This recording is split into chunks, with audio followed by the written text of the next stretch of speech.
Hello guys, இன்றைக்கி ஒரு சூப்பரான சண்டே விளாக் தான் பார்க்க போகிறோம். காலையிலேருந்து நைட் முடி நான் என்னென்ன ஒர்க்லாம் பண்ணுறேன் அப்படின்னு சொல்லிட்டு இந்த வீடியோக்குள்ளே பார்க்கலாம். ஃபர்ஸ்ட் டைம் சேனலை பார்க்குறீங்கன்னா சப்ஸ்கிரைப் பண்ணிட்டு பாருங்கள். பக்கத்தில் இருக்க பெல் ஐக்கானை கிளிக் பண்ணி ஆல் இன் ஆப்ஷனை கிளிக் பண்ணிக்கோங்க. நல்லா ஸ்ட்ராங்காக டீயை போட்டு குடிச்சதுக்கப்புறமா வேலை பார்க்க ஆரம்பிச்சிட்டேன். இன்றைக்கி மட்டன் தான் வாங்கிட்டு வந்திருந்தாங்க. இந்த வெயில் காலனால் நாங்கள் சிக்கன்லாம் அவாய்ட் பண்ணியாச்சு. அடிக்கிற வெயிலுக்கு சிக்கன் சாப்பிட்டா வயிற்றுக்கு சேராமல் போயிடும். அதனால் இப்போல்லாம் அதிகமாக மட்டன் தான் வாங்குறது. எனக்கு மட்டன் தண்ணி குழம்பா வச்சு சாப்பிட்டா ரொம்ப பிடிக்கும். அதே ஆப்போசிட்டு எங்கள் ஹஸ்பண்டுக்கு பார்த்திங்கன்னா நல்லா கிரேவி மாதிரி இருந்தால் தான் சாப்பிடுவார். அதனால் அவருக்கு பிடிச்ச மாதிரியே கிரேவியாகவே செஞ்சிடும் எப்பயுமே. இப்போ மட்டனில் கொஞ்சமாக மஞ்சள் தூள் தண்ணி சேர்த்துட்டு ஒரு 3-4 டைம் நல்லா அலசி எடுத்துக்கலாம். நல்லா அலசி எடுத்ததுக்கப்புறமா தேவையான அளவு தண்ணி சேர்த்துட்டு கொஞ்சமாக உப்பு சேர்த்துக்கலாம். உப்பு சேர்த்துட்டு கூடவே 1/4 டீஸ்பூன் அளவு மஞ்சள் தூள், அதுக்கப்புறம் பார்த்திங்கன்னா கொஞ்சமாக சீரகம் சேர்த்துட்டு தனியாக எடுத்து வச்சிடலாம். இப்போது இதை கொஞ்சமாக இஞ்சி பூண்டு பேஸ்ட்டு நான் ஃப்ரெஷ்ஷாக தான் எப்போயுமே அரைப்பேன். ஃப்ரெஷ்ஷாக அரைச்சி போட்டால் அது ஒரு டேஸ்ட்டாக இருக்கும். அதுவும் அரைச்சி போடக்கூடாது, இடித்து போடணும். அப்போ ரொம்ப டேஸ்ட்டாக இருக்கும். நீங்கள் உங்கள் வீட்டில் ஹஸ்பண்டுக்கு பிடிச்ச மாதிரி சமைப்பீங்களா, இல்லை உங்களுக்கு பிடிச்ச மாதிரி சமைப்பீங்களா? நான் ஹஸ்பண்டுக்கு பிடிச்ச மாதிரி தான் சமைப்பேன். இல்லாட்டின்னு அவர் சாப்பிடக்கூட மாட்டார். அதனால் அவருக்கு பிடிச்ச மாதிரி தான் சமைப்பேன். எனக்கு சப்பாத்தினா ரொம்ப பிடிக்கும். ஆனால் அவருக்கு பார்த்திங்கன்னா பூரி தான் ரொம்ப பிடிக்கும். அதே மாதிரி நிறைய ஐட்டத்தில் டிஃப்ரெண்ட்டாக இருக்கும் எங்கள் 2 பேத்துக்குமே. அதனால் எனக்கு ஒன்று அவருக்கு ஒன்று செய்ய முடியாது. எனக்கே டயர்டாயிரும். அதனால் அவருக்கு பிடிச்சதவே செஞ்சு நானும் சாப்பிட்டுக்குவேன். இப்போது இஞ்சி பூண்டு பேஸ்ட்டு இடித்து எடுத்தாச்சு. அதை இப்போ குக்கரில் சேர்த்துக்கலாம். நான் எப்பயுமே இஞ்சி பூண்டு பேஸ்ட்டை மட்டன் வேக வைக்கிறப்போ உள்ளே சேர்த்துக்குவேன். அப்போ தான் சூப் எடுத்து குடிக்க நல்லாயிருக்கும். ஒரு 5-6 விசில் விட்டிங்கன்னா மட்டன் பார்த்திங்கன்னா நல்லா பஞ்சு போல் வெந்து வந்துடும். இப்போது மட்டன் குழம்புக்கு தேவையான மசாலாலாம் வதக்கி அரைக்க போகிறோம். அதை ரெடி பண்ணலாம்.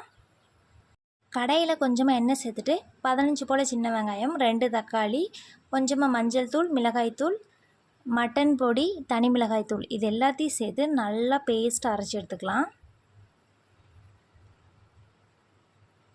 இப்போது நல்லா பேஸ்ட்டை அரைச்சி எடுத்தாச்சு. மசாலாலாம் சேர்த்து அரைக்கிறப்ப ரொம்ப டேஸ்ட்டாக இருக்கும். மட்டனும் நல்லா பஞ்சு போல் வெந்து வந்துடுச்சு. இப்போது கொஞ்சமாக தேங்காய் திருவி எடுத்துக்கலாம்.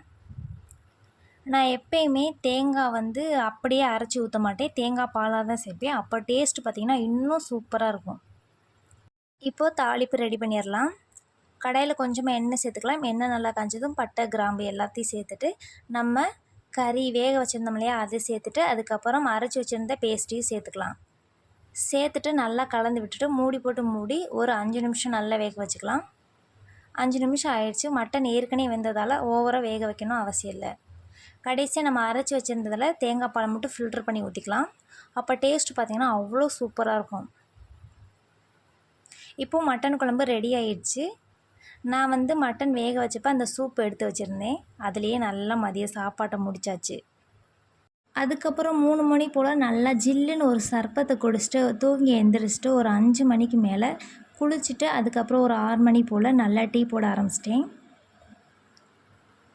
என்ன தான் அடிக்கிற வெயிலுக்கு ஜில்லுன்னு சர்பத்து குடித்தாலும் நல்லா ஒரு சூடாக டீயை போட்டு குடிக்கிற மாதிரி இருக்காது. டீயில் இஞ்சி தட்டி போட்டு குடித்தா நல்லாயிருக்கும் டேஸ்ட்டு. ஆனால் என் ஹஸ்பண்டுக்கு ஆப்போசிட்டு பிடிக்காது. எனக்கு பிடிக்கிற எதுவுமே அவருக்கு பிடிக்க மாட்டேங்குது, என்னன்னே தெரில. ஆனால் நமக்கு பிடிக்குதோ இல்லையோ அவங்களுக்கு பிடிச்சதை நம்ம சாப்பிட்டு பழகிக்கிறோம். ஆனால் அதே மாதிரி அவங்களும் செய்ய மாட்டுறாங்க. அது கொஞ்சம் கஷ்டமாக இருக்குது. டீ குடித்ததுக்கப்புறமா மீதி இருந்த மட்டன் குழம்பு அப்படியே சூடு பண்ணியாச்சு. மட்டன் குழம்பு நிறையாவே இருந்ததால் சட்னி எதுவுமே அரைக்கலை. மட்டன் குழம்புலேயே சாப்பிட்டுக்கலாம் சொல்லியாச்சு. நேற்று தான் மாவு ஆட்டியிருந்தேன். ஃப்ரிட்ஜுக்குள்ளே ஆட்டினோன்னே தூக்கி வச்சனால கொஞ்சம் புளிக்காத மாதிரி தான் இருந்துச்சு. அதனால் தோசை ஏதோ சுமாராக தான் இருந்துச்சு. நான் உப்பு அப்பைக்கப்போ தான் போட்டுக்குவேன். மொத்தமாக போட்டு ஆட்டி வைக்க மாட்டேன். வெயில் பயங்கரமாக அடிக்கிறதுனால உப்பு போட்டு ஆட்டி வச்சா ரொம்ப புளிச்சு நொர நொறையாக வந்துடுற மாதிரி இருக்குது. அதனால நான் அப்பைக்கப்போ தான் உப்பு சேர்க்குறது. தோசைக்கும் மட்டன் குழம்புக்கும் பார்த்திங்கன்னா டேஸ்ட் ரொம்பவே சூப்பராக இருக்கும். இட்லி மட்டன் குழம்பு, தோசை மட்டன் குழம்பு இது மாதிரி காம்பினேஷன்னா ஒரு தோசை எக்ஸ்ட்ராவே நல்லா உள்ளே போகும். நான் ஒரு 2 தோசை ஊற்றி நல்லா சாப்பிட்டாச்சு. ஹஸ்பண்ட் வர லேட் ஆகும். அதனால் நான் அதுக்கு முன்னாடியே ஊற்றி சாப்பிட்ருவேன்.